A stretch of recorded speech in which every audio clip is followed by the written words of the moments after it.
ఈరోజు బ్రోకలీతో కర్రీ చేస్తానండి. ఇది వాష్ చేసి పెట్టుకునేసి జస్ట్ కొంచెం బాయిల్ చేస్తాను. బ్రోకలీని బాయిల్ చేస్తున్నాను ఒక 5 minutes.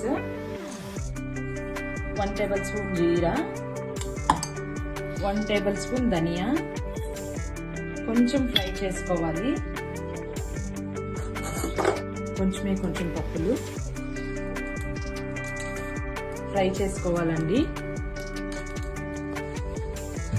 ఇది ఫ్రై చేశాను, చల్లగైందండి. కొంచెము పసుపు, కొంచెం కారం,